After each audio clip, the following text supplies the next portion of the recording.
Os anos 60 foi bastante movimentado para a aviação comercial, especialmente com as chegadas dos jatos.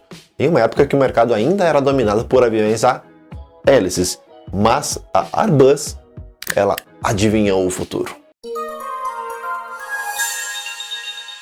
No começo da década, a novidade era o Boeing 707, que fazia muito sucesso. No final dela, o gigante Boeing 747, com 4 motores, ambos os modelos. Mas é aí que vai entrar a Airbus na nossa história. A Airbus completou já nesse ano de 2019 50 anos, e a grande cartada dela foi justamente a apresentação do seu primeiro modelo Airbus A300. Não é a história dele que eu vou contar aqui, vou contar por que ela adivinhou o futuro. Em maio de 69, o governo francês e alemão se juntaram e assinaram o que seria a base da criação da Airbus, da atualmente Airbus, hoje uma das maiores fabricantes de aviões comerciais do mundo. Naqueles tempos, pensar em aviões com apenas 2 motores parecia loucura, especialmente para se cruzar o oceano. Os motores turbofan não eram lá muito confiáveis, não é à toa que tinha muitos aviões trimotores naquela época. Como por exemplo o Boeing 727, o Tupolev 154, o Trident, e claro, nem vou falar dos aviões com 4 motores. Mas nessa mesma época também começaram a surgir aviões com 2 motores apenas, para as rotas mais curtas, como o caso do Douglas DC-9 e o Boeing 737, que nem eles sabiam que haverá um enorme sucesso, especialmente o Boeing 737. Até aí tudo bem, mas como é que eles iam fazer para cruzar o oceano com um avião com 2 motores, sem a confiabilidade e sem a opção de pousar no meio do oceano, porque não tem aeroporto no meio do oceano? Hoje em dia até tem alguns aeroportos aí espalhados pelo oceano. A ideia é muito boa, pois com 2 motores a mais, o avião leva mais peso, porque o motor é pesado, precisa gastar mais combustível e levaria menos passageiros. Mas vale lembrar que a questão do combustível não era tão importante lá em 1969, data da criação da Airbus, tá? Outras empresas tentaram fazer esse avião de 2 motores, mas sem muito sucesso. Foi o caso das europeias British Aircraft Corporation, BAC, com o seu 211, a Sud Aviation com Galeon e o projeto HBN-100, desenvolvidos na época pela Hawk Siddeley, North Aviation e Bragg. Várias empresas tentaram e nenhuma deu certo. Em comum, elas trouxeram soluções parecidas, com a capacidade para 200 passageiros, uma fuselagem mais larga e apenas 2 motores. Foi o HBN-100 que, no entanto, se encaixou mais perto do que seria o futuro Airbus A300. E o que significa o A, claro, de Airbus, e 300, que seria a capacidade de passageiros total, por isso veio esse nome, que era para concorrer diretamente na época com o Douglas DC-10 e o Lockheed L1011 TriStar, com a vantagem de ter um motor a menos. O principal problema da Airbus foi justamente ter um motor suficientemente forte e confiável para 300 passageiros. A solução que eles tiveram que fazer, diminuir um pouquinho o avião para 250 pessoas. E ele voou em 1972, o Airbus A300B. Bom, o avião surgiu na Paris Air Show de 69 e causou um espanto em um mercado na época, que eu já comentei, dominados por tri e quadri motores. O Airbus ficou menor e aí sim poderia utilizar os motores da época, os melhores disponíveis. Além disso, o Airbus estreou materiais compositos em algumas partes, como a borda dianteira das asas e a cauda. Algo completamente impensável para a época, mas o que se tornou comum em jatos atuais, como o A350 e o Boeing 787. Só que o Airbus A300B ficou pequena para a Air France, que queria um avião um pouco maior.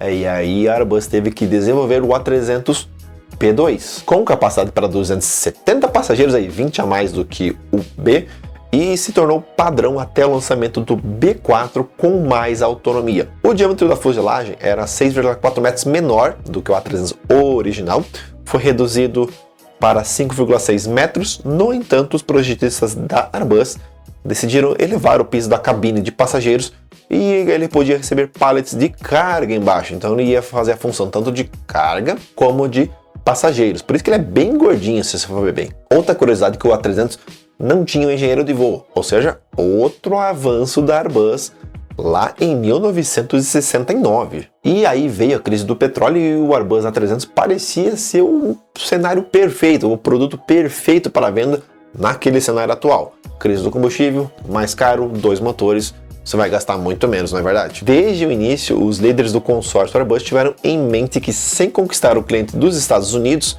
a empresa não teria muito futuro. Para alcançar esses objetivos, os europeus partiram em uma turnê em 1973, que passou aqui pelo Brasil, inclusive, foi para o México antes de chegar nos Estados Unidos, onde foi apresentada uma grande número de companhias aéreas, mas sem nenhum avião sendo vendido. Olha que loucura. Até então, a Airbus só tinha conseguido vender 6 A300 para a Air France e mais 3 para a Lufthansa, naturalmente por Alemanha e França estarem ali participando do projeto. O problema do avião foi o pequeno alcance, por isso a Airbus foi lá, criou o B4 com um tanque extra de combustível que aí poderia chegar aos 5.300 km, o dobro da versão B, que seria a primeira. Com uma autonomia maior, o A300 foi encomendado então pela Korean Air da Coreia do Sul em 74, pouco tempo depois de entrar em operação. Só que a turnê do A300 não foi sucesso, mesmo ele consumindo 20% a menos do que um Douglas DC-10 naquela época,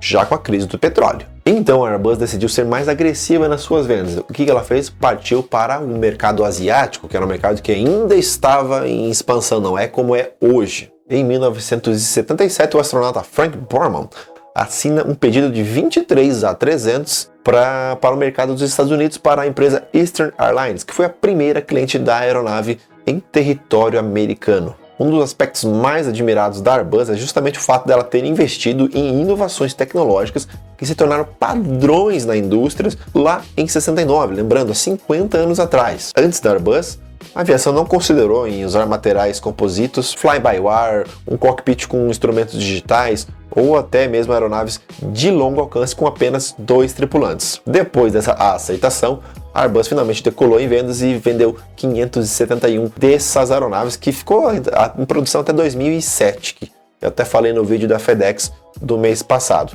Claro, os últimos aí foram apenas versões cargueiras. Em 1977, o A300B4 foi premiado com o certificado ETOPS, que significa aí Extended Twin Engine Operation, algo assim, operações estendidas de aviões de 2 motores, uma tradução aí literal direta. Os 2 motores turbofan eram mais confiáveis para voos de longo alcance sobre o oceano, permitindo novas rotas e tornando as passagens aéreas mais acessíveis. Por que mais acessíveis? Porque custava menos combustível, gastava, menos combustível, então você poderia cobrar menos do passageiro. Tudo bem que a própria Airbus foi contra seus princípios quando lançou aí o A340 e o fracasso do A380. Não preciso nem falar que o 320, 19 e 21 foi um sucesso indiscutível, assim como o 737, que hoje, 50 anos depois, eles estão usando essas aeronaves já para cruzar o oceano em muitos voos. Nesse meio tempo teve o sucesso do A330 e agora recentemente o A350, que não para de vender e ajuda a manter, junto com a Boeing, a Airbus, as 2 principais fabricantes de aeronaves comerciais no mundo. Agora imagine que o A321 XLR é capaz de atravessar o oceano sem nenhum problema com apenas 2 motores, algo que era totalmente impensável antes de 69.